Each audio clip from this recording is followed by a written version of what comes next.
What's going on, guys? It's Wyatt, and today we have a highly requested video, hundreds of comments regarding today's subject matter, and that is my 1970 K15 race truck. No, I didn't sell it. I didn't get rid of it. I didn't leave it in Florida. I still have it, and it's still giving me transmission issues, as you can see here behind me. So that is today's subject matter. We're gonna dive into that transmission, see why it broke on Sickweek 2025. Hopefully it's an easy fix, and we've also got a bunch of other upgrades to do to this thing, and hopefully get it prepped and ready to go back to the track. So let's go ahead, jump right in, tearing this transmission apart, see if we can't figure out what our issue was.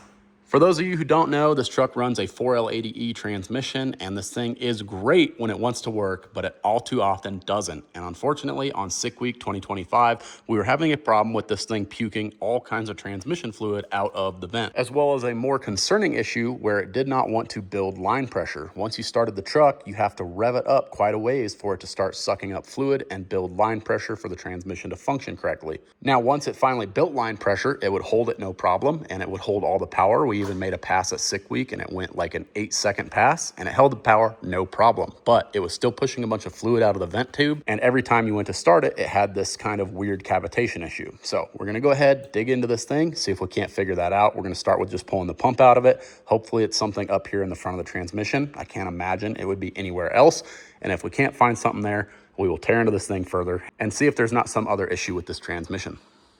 Normally, I would rip this thing apart with an impact, but because I'm looking for loose bolts or potentially what caused this thing to have these issues, I'm gonna do it by hand so that we can verify that everything was actually tight. Oop, that bolt was loose. Oh no, this one was loose also. Loose, loose, and loose. That's exactly why I wanted to check this by hand. Okay, these two bottom bolts were tight. All of these other bolts were loose. Now, my only thought with why this would be loose, there was a couple of passes I made that got into really bad tire shake, and my guess is it just rattled these bolts loose, and that could be the majority of our problem.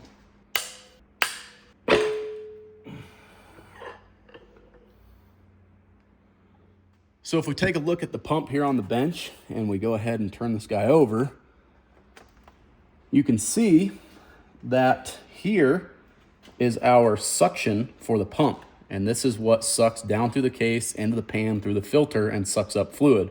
You can see the seal is absolutely destroyed here. There was no seal there. You can see around this side, it's busted off.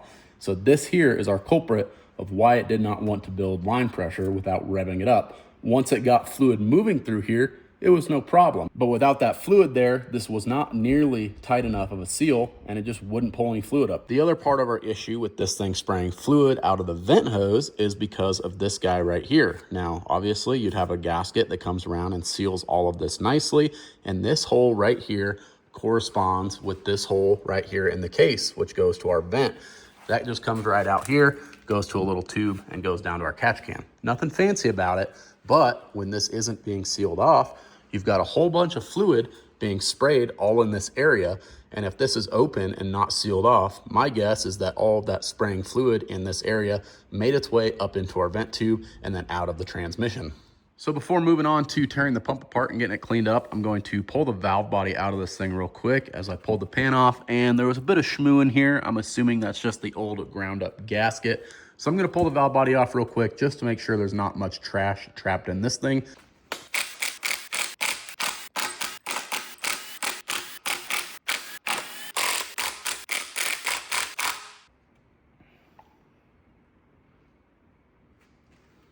Valve body is cleaned and reinstalled, and it's a good thing I pulled that guy off there. Luckily, there was not a whole lot of stuff in it, so I didn't worry about taking the rest of the transmission apart, but there is one bolt in this 4L80 that holds this fourth gear clutch carrier in, and that bolt was also loose. So I don't remember when I tire shook this thing so bad, but obviously it rattled a whole bunch of stuff loose in this thing. So if we have this problem again, I'm gonna know right where to look. I went ahead and put some blue Loctite on that bolt that holds this clutch carrier in there, and hopefully that doesn't screw with me if I have to take it back apart in the future, but we will see. And I'm also going to Loctite the front bolts that hold the pump into the case.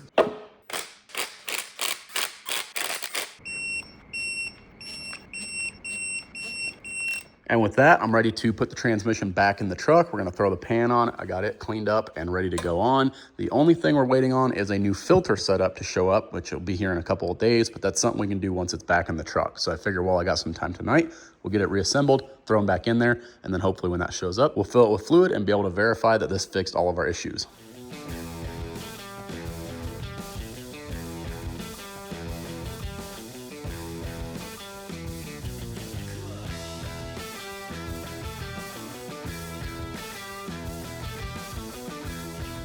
This is an upgrade I'm pretty excited about. Even though I haven't had too many issues with the stock 4L80E filter that I usually run, I know a lot of people do have problems with them. So this is something I just wanted to try out, see if we do notice any benefits from it or not. And the kit actually comes with a Turbo 400 high flow filter and Jake's little install kit, which is just an adapter and a couple of mounting brackets so that we can bolt that filter up in there. With the pan removed, you can see the valve body and everything here. And unfortunately, I don't have a factory filter installed to show you why these might have some issues, but I can explain it. So this setup, even with the deep pan I run, only uses a factory shallow pan filter, and it's a front style pickup. So the pickup port in the bottom of the filter is like right over here.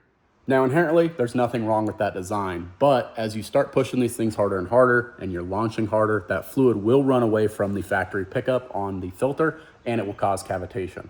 I know a handful of people running these 4L80E transmissions that have ran into this issue, and I'm fortunate that I never did, but I always kept the fluid level just a little bit over full, and that seemed to help me. But being that it's a known issue, I wanted to go ahead and put some form of an upgrade in it as it was going back together this time. So I've got that all torqued and the filter is in there nice and secure. So let's go ahead and throw the pan on here and make sure we have enough clearance for this. I've got 2 bolts holding the pan in position, and you can see by the photo here on the screen that our filter is sitting perfectly on the bottom of the pan. So all that's left to do is put the bolts in them, get it torqued down. I need to put the front drive shaft in it, plug in a couple of connectors, and then we're ready to fill this thing with fluid and verify that this fixed all of our transmission issues. Drink up, baby. All right, it is moment of truth. So what we're looking for is these 2 -3 numbers over here to come up when we start the truck. That was the problem we were having, is it wasn't building converter pressure or transmission line pressure. So let's go ahead, fire this thing up, and with any luck, our problem is solved.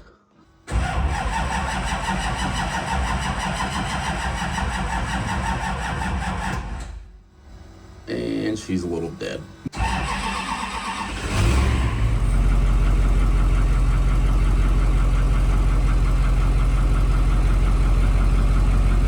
All right, it builds pressure, but does it still move? Oh yeah, baby. Nice.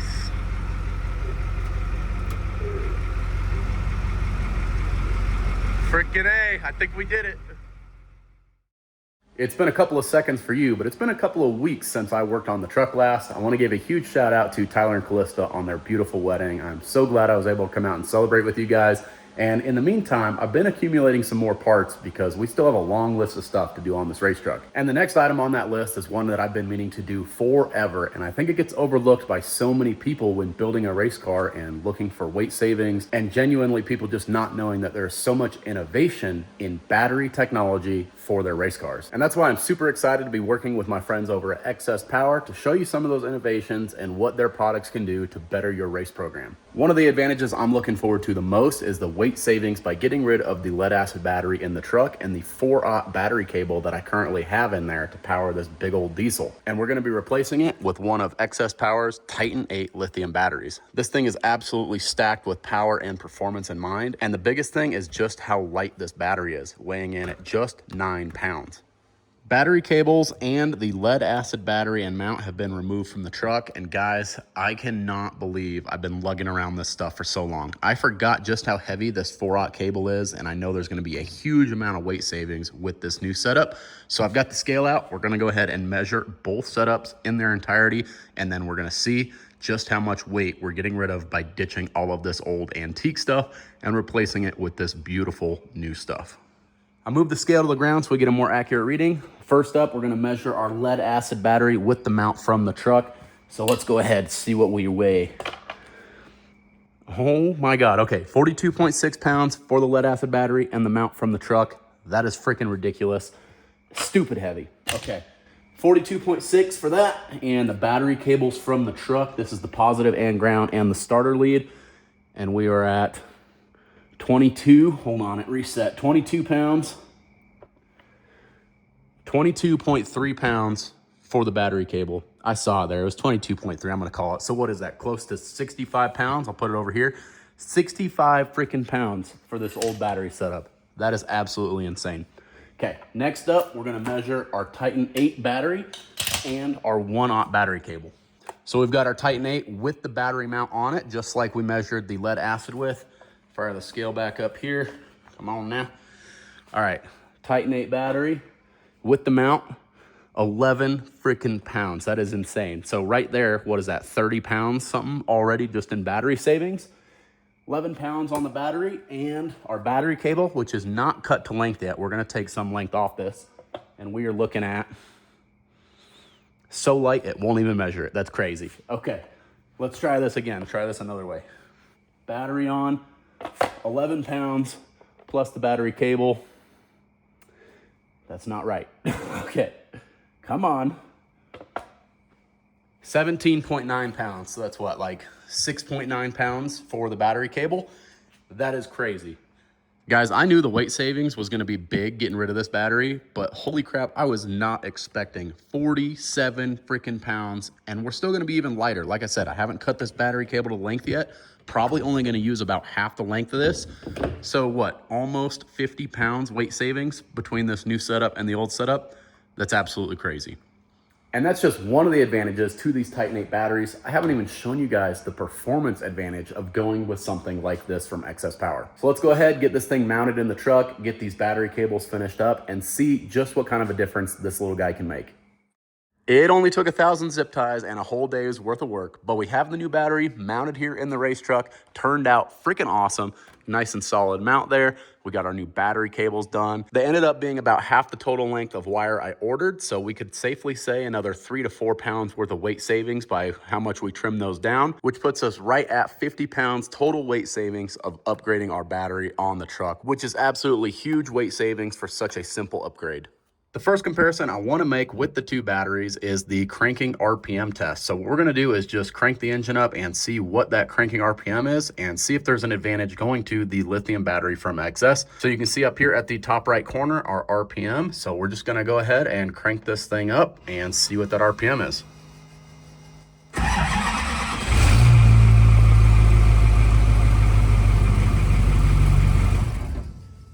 So it looked like about 100 to 130 RPM. So we're gonna do it one more time and see what that looks like.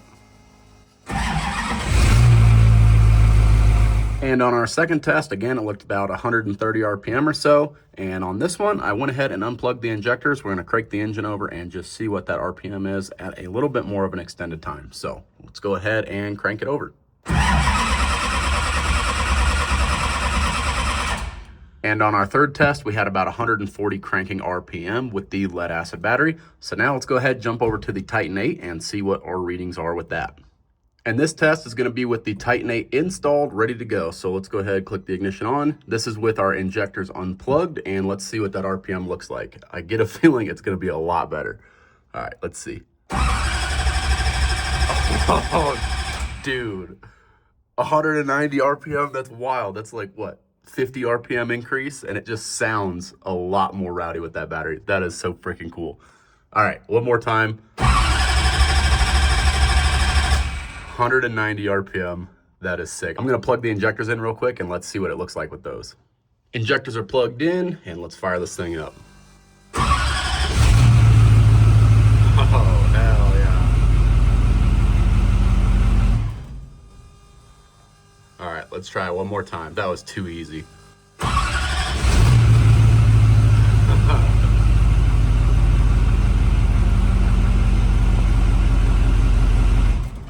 Guys, just that right there, huge increase by going to that Titan 8 battery. So now with all these little upgrades out of the way, we can get to the one I wanted this whole video to be about, and that is adding an electronic wastegate to the truck. So a few months ago, I reached out to my friends over at TurboSmart to get a wastegate, and we decided to go with a 50 millimeter straight E-gate for the truck. And this thing is an absolute unit. Being that it's a straight gate and only 50 millimeters, this thing will outflow any 60 millimeter poppet style gate on the market. So that is a huge advantage. We also got their black box to control this thing. We're gonna be wiring that into the Bosch setup on the truck so that we have full control over the E-gate. We've got all of our material to do this. Now we just need to decide how we wanna do it. I know for a fact the E-gate is going to end up down here in this opening, as it's really the only place that it makes sense to do on this current setup. And we're going to be merging these two divided runners into one to feed the wastegate. So we're going to come off here with a 90, off of here with a 90. They're going to go down, get merged together, and then feed the wastegate. So the first thing we need to do for this project is get all of this old exhaust wrap off of the truck. I'm curious to see what the stainless underneath this looks like, as the exhaust wrap has been on here since I built the truck over 3 years ago. I'm curious to see what it's done to the metal. So we're gonna get that off of there. We're also gonna remove the alternator just so that we have easier access to work down here, and get this charge pipe off so that just all of this stuff is out of our way, so it's a little easier to fabricate on the truck what we need to make this wastegate work.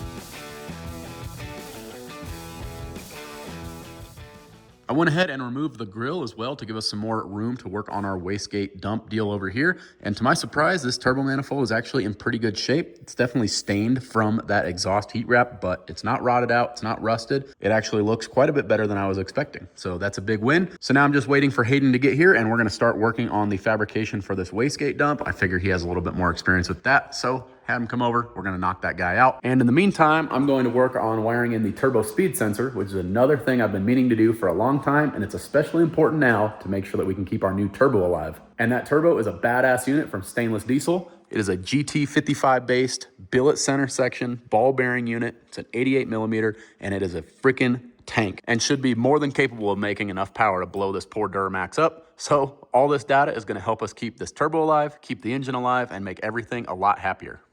All right, fast forward a couple of hours, and I got that in lead for our turbo speed sensor ran. It's this guy right here. So once we have everything done with this wastegate setup, I'll be able to run this guy over, plug that into our speed sensor. But we went ahead, got the turbo off this thing, and have been working away this morning on getting the wastegate on this thing. Big thanks to Hayden for coming over and helping out. Yes, sir. Meticulous dude, welding fab. It's faded, kind of like me. Okay. Well, anyways, Hayden's been helping us this morning get this thing going. We've already got it all mocked up and all the pieces made. So we're going to go ahead and just get that thing tacked in place, huh? You going to hold it, or are you going to tack it? I should probably tag it and let you hold it. Watching you try and tack that, I about burnt my eyes twice and my fingers. Well, you're supposed to close your eyes, dummy. It only took you 4 tries. Rude. Anyways, that is... So he's talking about this here. This is the slip joint that we're putting in to kind of alleviate some of the shrinkage that we had in this crossover pipe. I would have to use a big old pry bar to pull that over to get it to line up. Stainless just inherently will shrink with heat, and this thing gets very hot, especially after we welded it. So adding the slip joint just to alleviate some stress there. And then you want to show them the parts we made this morning? Oh yeah, the wastegate stuff? Yep. Yeah, so we eyeballed the collector. Yeah, with a Hayden cutoff wheel. Knocked that thing out, dude. It looks great. Yeah, he welded it, which is not kind of bad. weird. Normally you do the cut and fat, and I'm just here to weld, but Right. we did the opposite roles today. But Not terrible. I haven't welded in like 8 months. yeah, little 2-to-1 to collector to these little coat pieces. Yeah, so let's Go go in on there that. kind of like this. Yep. And then the gate will go right on the bottom of it, and it should work out pretty all right. But we gotta just do some final fitting and make sure it all fits after we get this all tacked up, and we'll do probably most of, I guess we gotta weld this flange before we tack this up there. Yeah, that probably wouldn't hurt. And then we'll probably weld most of it up there since this thing already likes to pull a lot, so. Yeah, it's a really long run, so Yeah. the welding will definitely distort it, but it's coming along really good. Big thanks to Hayden for coming over and helping knock this stuff out today. I mean, you could have done this by yourself too, but. Yeah, it's nice to have somebody with half a motivation. brain cell. I You mean, I know, guess. our 4 combined brain cells today, we're getting it done, dude. Yeah, anyways, we're going to weld this up real quick and then get it on there. Real good at welding.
Huge thank you to Hayden for coming over today and helping get this thing knocked out. Getting ready to take off, go work on his car.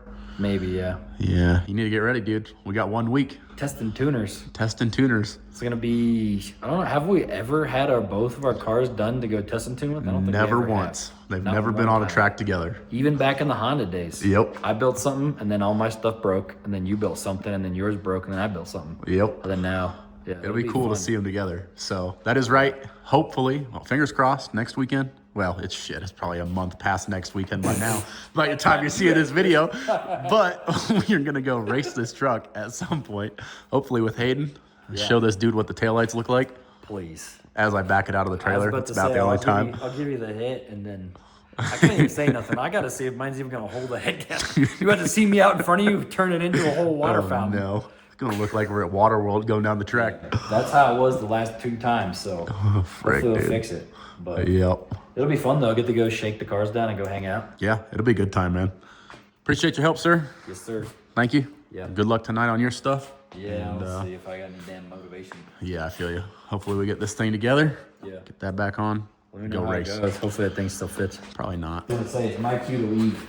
If it doesn't fit, it's not my problem. Yep. All right, buddy. See you later. See ya. All right, guys, I got the truck mostly put back together. There's still some odds and ends we need to button up before we go to the track. But before I get that far, I want to pull this thing out, try and spool it up, get it on the 2-step, and make sure everything's going to work and I'm not missing something major. I made some changes with the nitrous and with the bigger turbo. I just want to verify all that stuff's going to at least somewhat work. We can dial it in more when we're at the track. But for right now, we're just going to give it a shot and see what happens.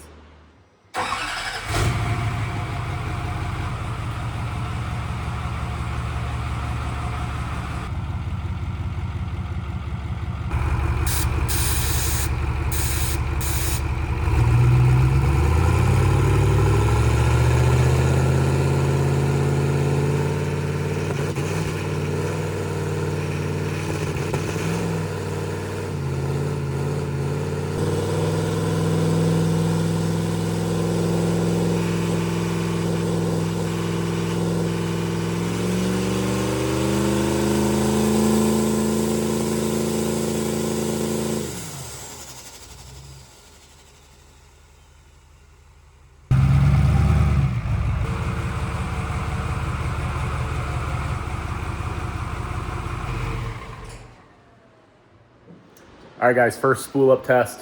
Uneventful, but also not nearly what I was hoping for. So we're gonna have to make some changes, both with the nitrous, the smoke map, try and clean that up so that this thing will light. Obviously, we're back in Colorado, so the elevation here, much higher than Florida was, a lot easier to spool stuff up down there. Plus the bigger turbo. This is a GT55 now, where the old one was an S400, so a lot smaller turbine wheel on that unit, and it just made it a lot easier to light it. So we're gonna make changes to that probably tomorrow. I got the converter pretty hot trying to spool it up out there, so we're gonna let it cool down for a while, and then maybe we'll make some changes either really late tonight or in the morning when we're at the track.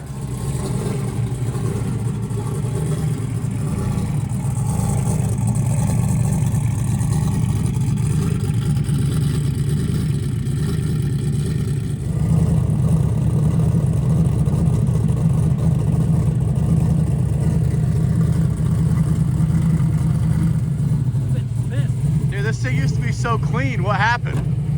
No prep. I don't know. Look at this monstrosity, dude. Oh, somebody hit the wall with it? Yeah. Nice, man. I don't know who did that, but They're fired, dude. yeah. Does this thing cold start nice or no? Usually, yeah. We're gonna find out. Oh, fired right up.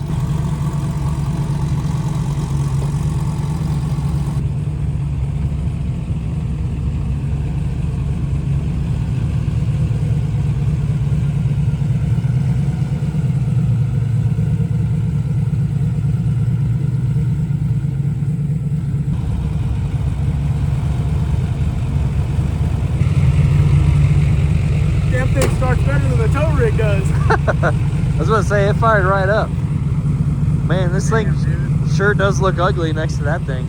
Never thought I'd see the day these two at the track together. I was about to say, I think 20-year-old us would be pretty proud. I would say. We got our own trucks and trailers I know, right?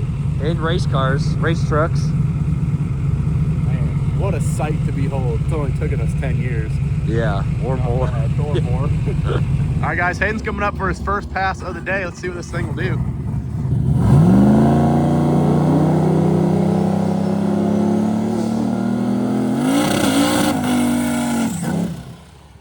Nice. Sounds rowdy as hell, boy. Let's see what this whole thing can do, man. It's so cool being back, seeing Hayden run. This is the first time I've seen this car in a long time.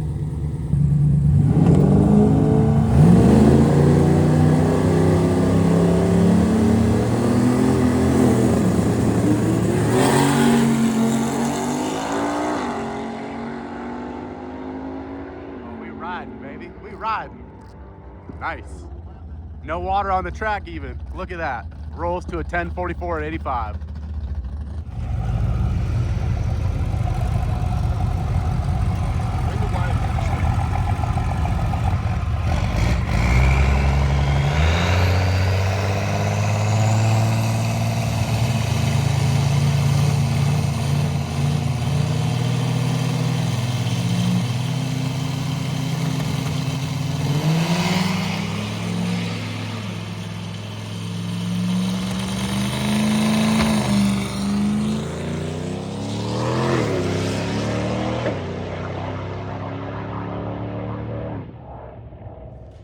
All right, guys, we just made our first pass. It was nothing spectacular whatsoever. Absolutely trash. But it did go down the track, so that's a win. After looking at the data log, we left at like 2 pounds of boost, which is why it was so lazy. And then it just took forever to get that big turbo to spool up. So moving forward, that's definitely gonna be our biggest hindrance. It's just trying to get that big GT55 to light up your elevation. That is even with nitrous, trying to get this thing spooled up. So it's just kind of where we're at. We got Hayden over there. What do you want, dude? Fuck your timeline. You stupid idiot. What do you want from me? We can't go race car and then not go eat after. Your boy is trying to lose weight, dog. Yeah, you already look skinny enough. Let's get some IHOP on the way out of this hoe. Can we get I-25? Possibly. You're such a hater. I'll go. Ooh, goo. Ooh, goo. Stupid Whatever, little fine, idiot. you can watch me eat food. Okay, whatever. All right, tell them about our first pass, dude. Here you go. Explain it to the people. Okay, so I wasn't up there, but let me look at this. You're right lane? Yeah. Wow. Hell so, yeah, dude. 1.760 foot, 7-second reaction time. I'm killing it today. Do a good job, buddy. Mm-hmm. 4.7, 330. That's really slow. 6.7 at 119. Yeah. Needs more cowbell. Yeah, more cowboy. More More cowboy? More cowboy. More cowbell all But yeah. across the board. But that last spool test, you should have made 13 pounds, right? Yeah, it was better. And this pass only made 2. Yeah. So as I was trying to explain before Hayden interrupted me, You're welcome. is it made 2 pounds of boost on the brake, and we left. It fell on its face because it just didn't have enough nitrous, enough fuel, any of it. And it was just a dog all the way until the top of first gear when all the nitrous kits came on and the turbo spooled up, and then she started riding out.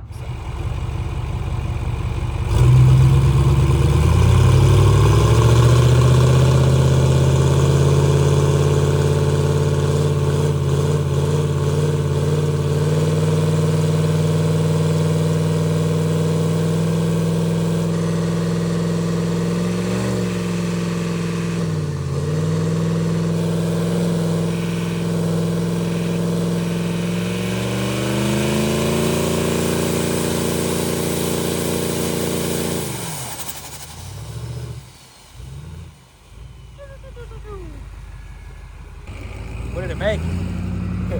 13 pounds. Oh, that's So, better. it We got made up there. 2 before, right? Yeah. That's way better. It's better. I just still wish it wasn't so temperamental. Just put nose plugs in your nose so you can't smell the tranny. Right? Nothing to see here, folks. Nothing to smell, buddy. It was better that time. It didn't seem to cough as bad. It just doesn't love when you floor it. It Yeah. really doesn't like that. So. Huh. That's so weird how it just gets pissed when you floor it. Just too much fuel or what? Just too much fuel, I think, and it just cools it off and puts the flame out. Weird. So I think diesel I stuff need is to- so weird. I think it needs a combination of pulling fuel out of it. I think the nitrous ramp was better that time. I think I just gave it too much fuel. So it was never on the nitrous until you hear it wick way up. Well, when Like you hear it when go you're going, yeah, that's the That's the dying from the nitrous fuel. coming on. Oh, and it So then when the smoke starts to turn gray, it's putting the fire out. And especially earlier when it's gotcha. coughing. And that's when you're backing back on the throttle a Yeah, little. It shuts the nitrous off, and then I roll back into I it. gotcha. So Weird. I don't know, dude. It's just going to take a lot of playing with to get it to work. Yeah. I just wish this race didn't just get canceled because that's Yeah. where we're at today. You tell me. Yeah. Pretty lame. Yeah. So actually, that's where we're going to end this video off. I wanted to make this 2 videos, but it wasn't. Made one pass. It wasn't cool enough. We're going to put it all in one video. Unless We are done for today. Maybe. I'm probably not going to make any more passes. You're lame. You're But lame. We'll see. I mean, I could do it on the radials, I guess. Mexico Leave is soft. always open. That is true. Just leave real soft on the radial. Good. Just go do a rolling burnout. This thing drives good with wheel speed. Yeah, it does. I'd dump the air out of them and freaking send it. Maybe it'd be. It's all-wheel drive, bro. That's what it's made to do. Let me go first. I'll put some rubber down. Maybe twist my arm. I might be game. We'll see. Let's go check out the spot and see Yeah. what Mexico looks like this time of year. Right. But anyways, that's going to be the end of this. Well, maybe not. But for now, that's the end of this video. So much work this past week to get this thing knocked out, just to have this event canceled for you guys that don't. Or since I didn't tell you what happened. Well, guys, I just got home from the track, and I wanted to put this in the video real quick and just put it out there that we lost a fellow racer today at the track. When I was filming this part, I did not know that. Absolutely heartbreaking, and my deepest condolences go out to Danny and his family. That is the reason they canceled the event, and rightly so. I didn't know that when we were filming this. I didn't expect the situation to be so severe. So just wanted to throw that in here real quick and let you guys know that is what had happened, and very sad moment. Anyways, back to the video and the ending scenes. Oh, Wish well. we could have had more time to get it dialed in, but we'll pick up on this again in the future. I'm getting on a plane tomorrow morning to go hang out with your guys' favorite YouTuber down in Florida for 2 weeks. So, yeah, I'll see you guys at World Cup. I'll probably post this video after World Cup. Perfect. All right, I guess that'll be a wrap. Peace. See you later. Thanks for watching. Got a real good close-up of your face. Dumbass.